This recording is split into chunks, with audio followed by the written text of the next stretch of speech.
Because it matters to institutions. And the way you have to think about this, there's a lot of excitement within the crypto community, particularly around Bitcoin, that it's to the moon. You've heard that expression many times, and that it won't be long before it's $100,000 a coin. None of that's going to happen unless the institutional market starts to buy this as an asset class.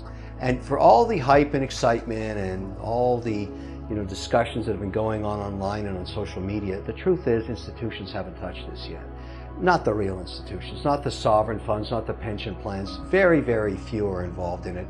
And one of the major reasons, if not the reason, is that they all now have to be compliant to sustainability and ethics committees. And the way you have to look at that is, you've got, let's say you're managing $50 billion. You're a sovereign fund. And you are concerned about the long-term investment. That's the nature of what they do. And so you concern yourselves about the issues that the people that you're serving care about. And one of those that has been moving right up the hit parade is sustainability, ESG. You've seen it happen at the corporate level. There was a very famous letter that came out of Larry Fink at BlackRock just 6 months ago that really defined what it meant to be sustainable and climate change and all of these things that people kind of ignored for a long time. But now at the institutional level, if you're sitting with a sustainability committee on top of the investment committee, you have to go through their filter first. And their filter has been very clouded by this debate around sustainability and coin mining. There's many miners, particularly in Asia and other foreign countries, that actually burn coal to make Bitcoin. Well, that's not okay anymore, and that's why this debate has come to the fore. But I say it's important and it's a good thing, because if we can resolve this, we can open up the floodgate, the log jam, if you would, of institutional money that wants to allocate to Bitcoin. So I, as a Bitcoin owner, want the institutional buyer to be my incremental buyer. That way I can see price appreciation. We're going to be stuck in a rut here till we resolve this issue. And I think it's very important to have an open forum about it and have a dialogue. I took a lot of criticism when I raised this just a couple of months ago. Now it's at the fore of everybody's discussions. Government intervention and the regulatory environment is always on the top of mind for me, because I have so many investments in financial services companies that I really care that we never in any situation go afoul of the regulator. That is a very bad waste of energy in terms of doing that to yourself. So compliance is my #1 cost in all of my financial services investments. And I've learned to live with that, and I respect it, and I understand how valuable that is to be compliant versus not being compliant. So when we think ahead of where crypto is going to go, let's think of two paths. The concern you have is talking about it, and I agree with you, as a currency, that it would somehow usurp the US dollar, the standard currency, the gold standard for the world, if you would, in terms of fiat currency. I don't think that's the long run for Bitcoin, unless we're staying specifically in Bitcoin. The reason I own Bitcoin is it's an asset, like a property, like a home, like a piece of land, like a piece of art that is unique, like a watch that's one of a kind. To me, it's not a currency. It is not that efficient to use as a currency for a whole lot of reasons. But as an asset, like an acre of land in a desirable geography, to me, that's what it is. When I buy my coin, I have no intention of selling it. I am going for the long run to see if it appreciates more than other hard assets, because it is a unique asset in that respect. So I'm not as worried about Bitcoin specifically actually being competitive with governments. I think they will come to the conclusion that it is an asset, a hard asset, a digital asset, and it's desirable for people that have a long-term view and want to allocate, in my case, 3 to 5% weighting in that asset, just like I do real estate, or just like I do gold. There's no difference. I still have a 5% weighting in gold, in bullion, and in ETFs, and I look at Bitcoin the same way. So yes, you could be concerned, but it is such an so inefficient as a currency, there's probably going to be something that works better. Now, whether that's tied to the chain or Ethereum ends up being that, or whether there's an actual US token, as we already have, stable coins, there's many other solutions to this problem. But Bitcoin's unique. It is what institutions want as a property, as an asset.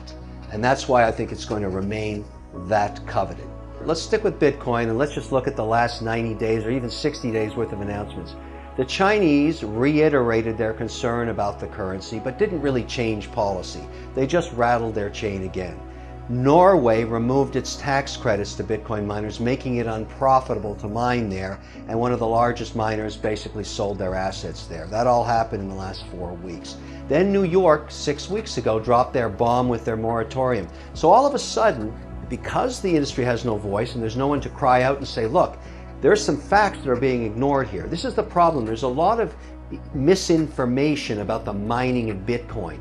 But because there's no centralized voice, when that regulator in Norway or in New York or in any other jurisdiction comes out and says we're going to ban this because we think it's bad for the environment, there's no pushback. And that's a huge mistake that Bitcoin miners have done to themselves, and they've got to fix that. So basically, when you think about why Bitcoin mining could be good for the environment, it's basically the profit motive. In order to mine profitably, you want the lowest cost of energy you can get. And in many geographies in the world, that's sustainable solar and wind.